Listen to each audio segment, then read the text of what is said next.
you want to do things right? To keep up with keeping your lives tight. Tight as in being right with the truth of true insight. Who of you want to do things right? Who of you want to truly succeed in attaining all in that which is your need?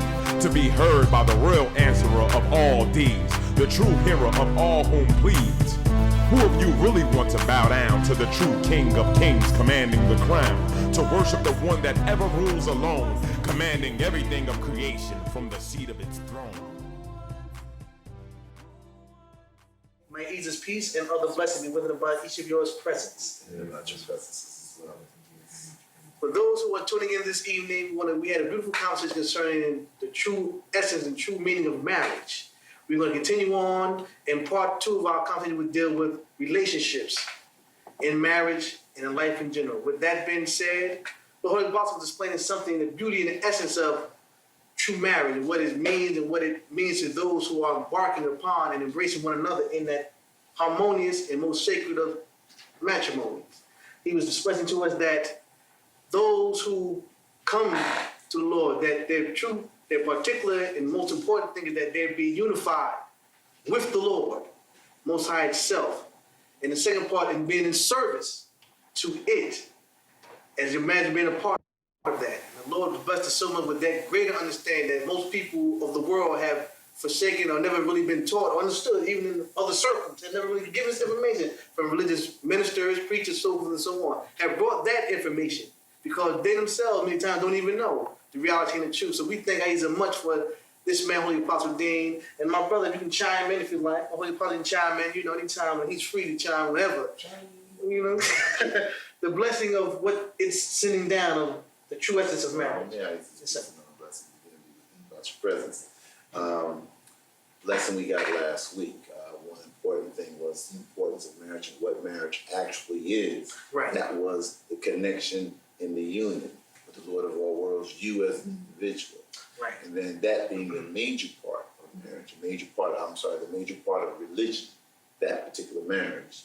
Then the other parts of the religion would be the relating, among other things, and the service to the Lord of all other things. We're correct, relating, and we can talk about today, we're talking about relationships. Right. And not only we say relating to your spouse in service to the Lord of all worlds, relating to your children in the service of the Lord, to your boss, to your community, to whomever.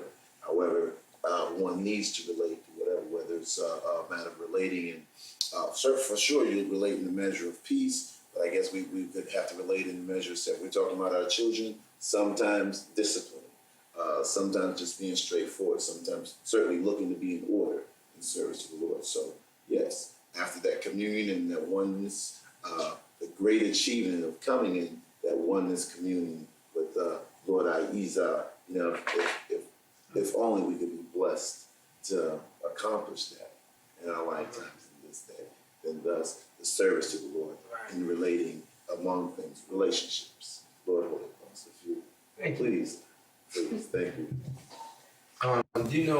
There is a saying in the Quran that the Lord says for us who believe to choose to be with those who believe as we believe.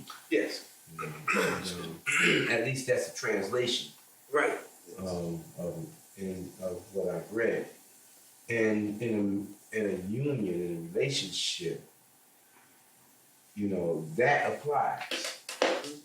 It's if you as an individual can come to a marriage with someone who, if you are a true believer, if they are a true believer, if you have accepted the union with the Lord Most High as an individual, and they have accepted the Lord Most High as an individual themselves, aside from you, not because of you, because a lot of people come together and they come into the religions because someone they want to be a part of is in that religion. It's always best for you to try to get with someone who believes and who, in other words, who is as you are. Okay. Most people don't know what the degrees, the difference in the degrees of belief and disbelief. Mm-hmm. You can be a believer and in a flash of a moment, a disbeliever. Yes. Just like, it's like a tidal wave. It's like a wave in the ocean. You can be going smooth and then boom. In that moment, you're a disbeliever, and people don't understand that. You know, the subtlety of that. You know, now if you could get with somebody who truly believe in the right manner, and they are of the union with the Lord Most High, and you are of the union with the Lord Most High, we talking about the same Lord, the same one being, then you come together as a pyramid. Yes. You know, they say the Lord works in threes. Yes. In a union, in a marriage, in a relationship, it's yourself, your companion or spouse, and the Lord. That's a three. Right. You know? And but if you have someone who you feel like you're gonna get with this person because you admire them, they have certain qualities that you admire, but they're not in love with the Lord Most High, or you're not in love with the Lord Most High, and they are. And you are certainly, when you get together, you're gonna have conflict. And see, people have a tendency to think that, well, once I marry this person, I'm gonna change them. That's a bad path to take. That's a wrongful path to take. You are not here to make a person. You're not here to remake a person. You're not here to own a person. See, one of the things that people does in this world, they commit evils of slavery. Right. Just like we as African Americans come from we descend people a whole nation of people who was enslaved by Caucasians of Europe and Indians and the Native American Indians. Right. Enslaved by both people, you know, and kept away from our education and what have you, so that we could have productive lives, you know, because of their fear of us rising as a people and their need to have someone work their fields and bring prosperity to them. We were kept away from education, and without education, how could you come to the knowledge, the mental awareness of the need to be unified in marriage with the Lord Most High, so that you can find freedom. And when I say freedom, I'm talking about the free dome, the free realm. Yes, sir. The Lord is the free, and His realm is the dome, the free dome of the Lord. Because that's where the only freedom is. You understand what I'm saying? In the mind. You know, just like heaven and hell. You know, but the thing that I just want to point out is that you should never come into a relationship thinking that believing that you're gonna change another person. I don't care what kind of relationship it is, because each individual have desires, they have their minds, and that's why it's so difficult. Like my job is so difficult to impart information into people that's walked with me for 20 years or more, and refuse to change. They refuse to accept. I don't try to make a person change, but I consistently put the truth out. As long as the Lord bless them to be there in the path of this truth, I have to be patient, and maybe one day they will turn of their own volition and accept it and decide that this is the way they want to go. You know, I can't make them change. They can change themselves by the power of the Lord that is invested in them. Right. I use this something because, as you just stated, many people in the world, society, those looking to be in relationships. And you always point out to us from the Lord that the error many people make is coming into a relationship with the wrong mindset, wrong intentions, wrong ideas of how this person should be, or how our friendship is going to interact with one another. Expectations. Yeah. And as you've always told us for years, have no expectations, because if you have expectations, then when things don't work your way, then you set yourself up, not the person, but yourself up for the downfall. Oh man, I thought this was going to happen. That was going to happen. I see that. But if you give someone the word of truth and let them make their own mind, because I've met many people in my path and my journey here, and they hear what you say, they may like what you say, but they won't cross that barrier to come, not just so much for myself or what the word they hear, but to experience for themselves.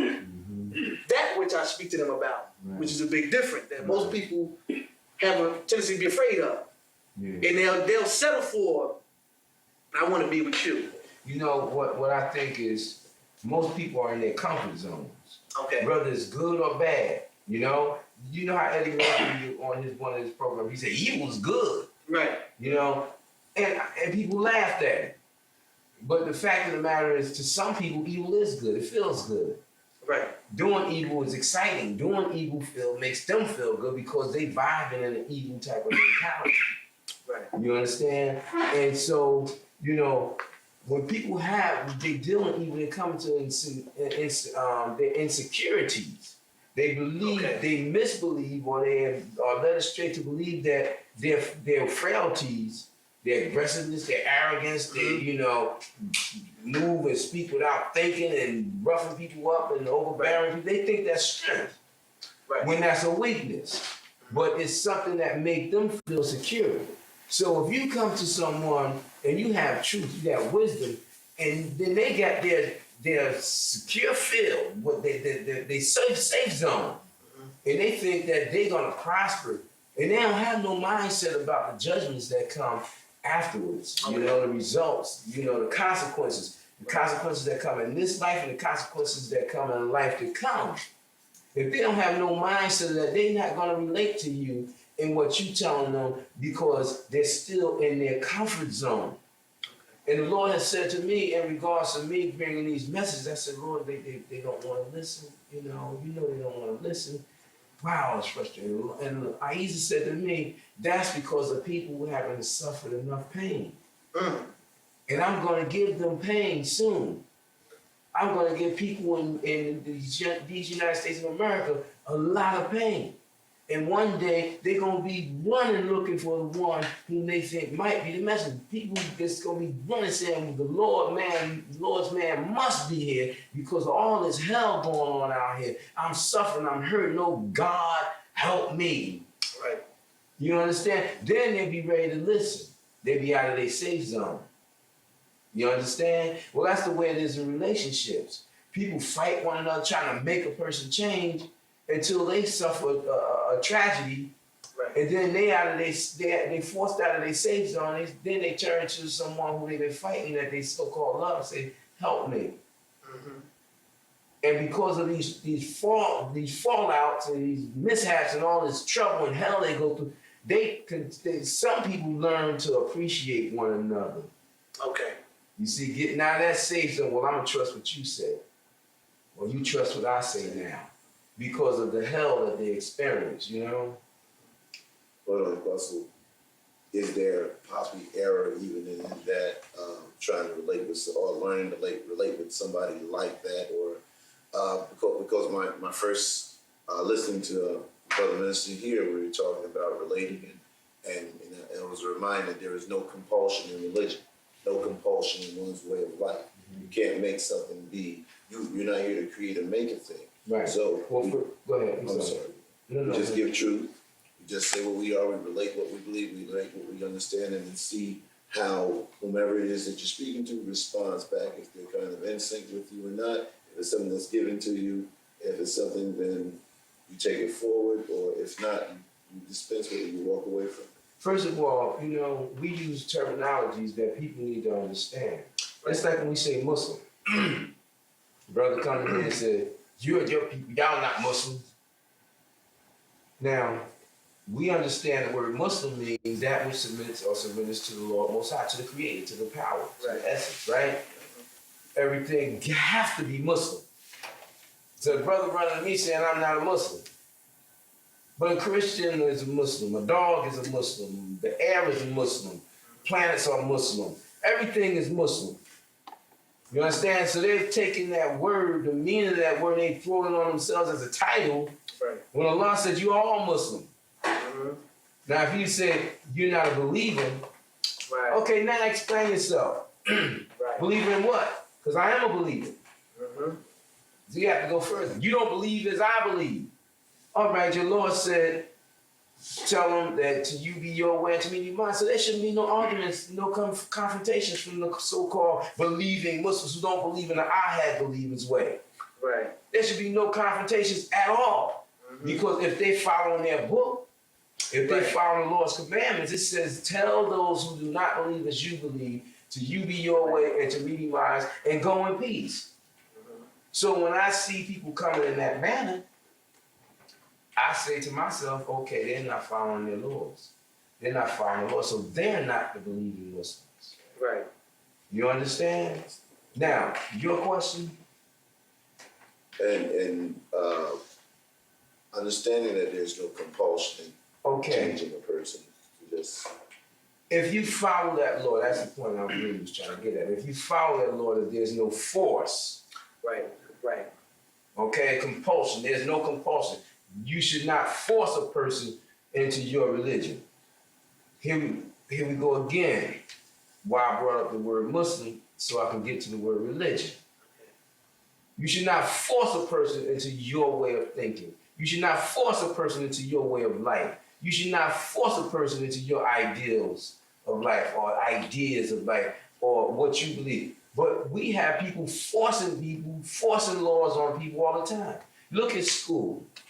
You have a large number of people, masses, who are not fit for certain types of education that they make mandatory to students. Right.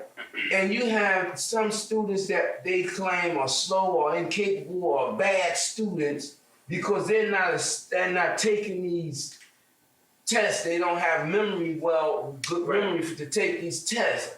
But these people may be expert mechanics, expert electricians, expert engineers, expert for something, architects or artists or whatever. What test do they have to see what field a young child need to be educated in? Right. But they force their way of life. They force their religion. You are going to go and learn this course, and if you fail it, we're going to ruin you for the rest of your life because you're going to be of the poor and the destitute. And those who can pass this test, if we favor them, we're going to make way for them if they can make it to college and can afford to get to college some kind of way. If they do this, if they do that, and if so on and so forth and so on until they reach a height where they are bent and shaped and molded by the force of the people that has enforced their way of life on them. And now they got the mindset that the people at large, the government or whatever, want on them to keep this particular society going in the way that they want it to go. Right. Would they say this is a land of the free? We're not living in a free society. You know we're not. This is not the land of the free. This is the land of the captured. This is the land of the forced. This is the land of those who are brought on it by illusions. You understand? And there's a thing where if you don't fit into the mold, you're gonna find some trouble. You don't have freedom of speech because if you get in the wrong place to say what you feel, then they're gonna take you off.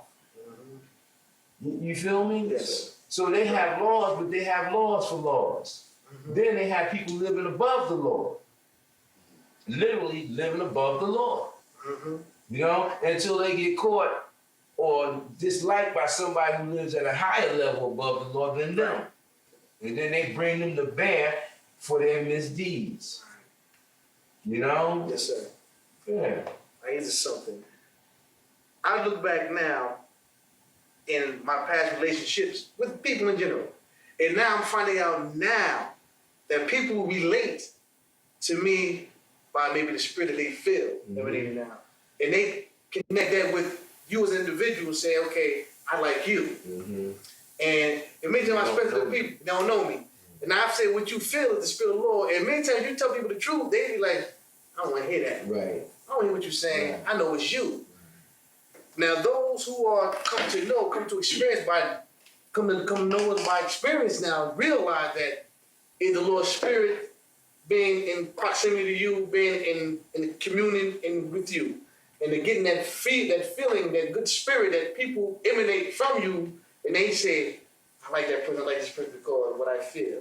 But you keep trying to keep yourself straight, and remember that it is the Lord who is the one that's the cause and the effect of what they feel, and people do not hear when you're trying to relate to them about what is that which they feel. And it's your responsibility to stand fast.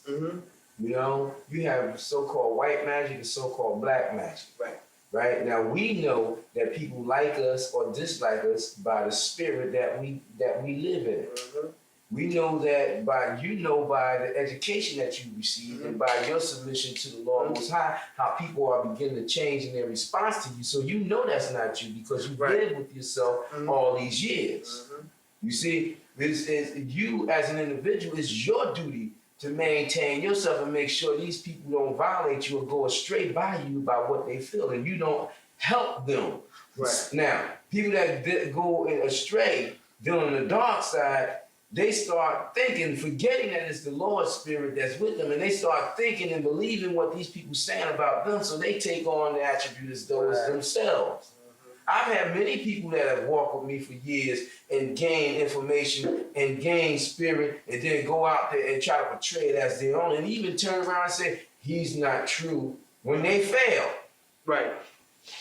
You know? But it's always your responsibility to maintain yourself in the spirit that the Lord gives you so that you can be a helpmate to whomever is of the righteous. So you can be a help to yourself. So that you can guard against the evils that the devil within and the devil all about you is going to try to put forth to you so that you can live by those evils. You know, once you know, you know. Right. You know, but most people, they don't have the idea, they don't understand. If they haven't taken the steps that you've taken to come towards your enlightenment, Right. they don't realize. And it's very important that you realize to understand. Right. You know, and you have to realize to come to know. You know, because you can know something by experience and not realize what you know, so therefore you don't know what you realize. Right. You know, or better said, knowing is experiencing. Right. So you don't realize your experience to be what it is that will a situation that will take you to a higher mindset, a higher state of mind. And you know, we have people running around making all these false claims about us. And what we believe and what we understand what the Lord has given us, and they don't even read books. They don't even read the law books that they have. You could tell they don't because of the way they go babbling. You know what I mean? And most of the people that come running is the ones who don't know. Like the lady you said came to you about Malachi York saying that he was of the greatest mind of a religious people that has lived in this time period and have overlooked what has happened to this man, what this man was all about. And most people don't know because they don't read that Malachi York was a professional plagiarist. Right. He had nothing of his own. He read books and he spoke what he read. And he even had things down verbatim that I've read in mystic books, Sufi books, spiritual books, other people's books. And he put his name underneath what he had taken from a book, selling on his incense and things like that. If I was to steal a word from Muhammad, if I was to steal a word from Jesus, if I was to steal a word from Salafa or Lao Shu or Krishna or any of the holy men and say, put my name under it, then you know that I can't be the messenger of Allah. That Lord, he's even taking advantage of less sophisticated people. He take advantage of people who don't know. See, most people won't read. They're too lazy to read. Right. They're too lazy to investigate. They're too lazy to try to come to the realization. How many masses of people are like cattle that listen to imams or ministers or preachers and they don't really know what they're talking about, but they listen to them and they get a certain feeling and they feel like they got the Spirit, the Holy Ghost, or whatever. And then they walk on and they say, that man's deep, that man's bad. Well, what did he say? I don't know, but it was good. Right? You know yourself, when I speak to a group of people in our community, I turn at many times and say, okay, what did I say? Yeah. And what do they do? A lot of times like, huh? We got to go back over. You're going to tell me what I said. You're going to understand. Don't just take the Spirit. Right. It's not for us to just come take the Spirit, the energy of Allah, Ahezaah, and then walk with that until next week. We have to dive in it. We have to be succumbed by it. We have to be immersed in it. And we have to live by it. And that should be our way of life. That should be our religion. To live in the Lord Most High. To live in the awareness of its essence. To live in the awareness of realization of it. To know, to come to know it, and know that it is above all things. You know? Go ahead. And most of them know, as what you're speaking about. Many of them have the relationship. It's taking in what the minister, preacher, so forth say, and that's the extent of which they go. Right. And they act as though they know this man who's preaching to them, giving them a word supposedly from the Lord, and that's my man. We relate. I bond with him. And then you asked me, you said before, what did he talk about? And most of them either parrot or we said in the Quran, parrot and mimicking what the man said, but they don't have no spirit themselves. They don't have no word of truth for themselves that they can relate to go beyond just the message, because I know through the Holy Apostle that he said the relationship with the Lord can truly be had. It's a thing that can be shared, a thing that can be experienced, to come to know. You know, now those who don't want to partake of that holy union of the path of the way, then they'll never come to realize that that which Jesus talked about, becoming unified, being born again. That's how many Christians speak about. They all run around saying they say, I don't care what they do. Oh, yeah. I'm saved. No matter what happens, my relationship with the Lord is tight. Oh, Jesus, yeah. my Lord, and Jesus loved me, and I know Jesus, and so forth and so on, and they just live in an illusion. Well, we say that these people are just parents, and many of them are parents. Like people They come don't and they go to church and they come and they say, I just got my what they say, I just got my praise on. Yeah. They made it cool now. I just got my praise on. Wow, you did? You just got your praise on. So where you at now? Even the Muslims. I done went there and bumped my head. I'm talking about prayer. Yeah. I done went there and bumped my head, 2 rakats, 4 rakats, and I come out of there. I'm like, bump your head. Yeah. You know, I'm like, wow, he's making it fashionable, you know, it's cool. And then they all take on the language, the religion, and become a fashion thing. And they all become relative in their relationship with one another, you know. I'm not real, I know you ain't real, so we relate on that. That's our relationship with one another. Let me say this here. For 27 years, of the 27 years, there was a man who called himself the Light of Faith. Okay. 27 years. He walked with me for about 20 years, 22 years. He went around working in the post office, went around, had his so-called students, some of the people that I had spoke to 27 years ago who rejected me. Okay? Being his student for many years, not knowing that he was my student. He coming to the well, he drinking, he putting some of the water in his pocket, and he running out with it, and he's giving his water out, and he's saying that it is his water. Yeah. You understand? Then when the truth come out to be known, these same people refuse to turn this way and get the water straight up. Right. They still want to go back to the one who can only remember and repeat. Right. One who do not have the true essence of a light. So they're taking his relationship. They've made it holy, like Malachi. Right. They made it holy, and he's not the holy man. He don't have the truth. But we call him the Light of Faith, but we know where he's at now. The light is going out. Boy, how easy the sound flies when this word of the truth is coming forth to us. If you like what you hear, this has been an I-Have moment, the calm before the storm. If you want to check us out, you can come down to 8 Lions Avenue, Newark, New Jersey, 07112. That is I-Have Incorporated, 8 Lions Avenue, Newark, New Jersey, 07112. Or you can reach us by parcel or by courier by I-Have Incorporated, Post Office Box 8795, Newark, New Jersey, 07103. That is I-Have Incorporated, Post Office Box 8795, Newark, New Jersey, 07103. This has been an I-Have moment, the calm before the storm. I said, people, I want to thank you for tuning in. It may have been enlightened from the words of truth given from the Lord Most High through his messenger. Us sitting on this panel, we thank you for taking your time out to watch us. With that being said, may the Lord's peace and the blessings of you want to do things right, to keep up with keeping your lives tight as in being right with the truth of true insight. Who of you want to do things right? Who of you want to truly succeed?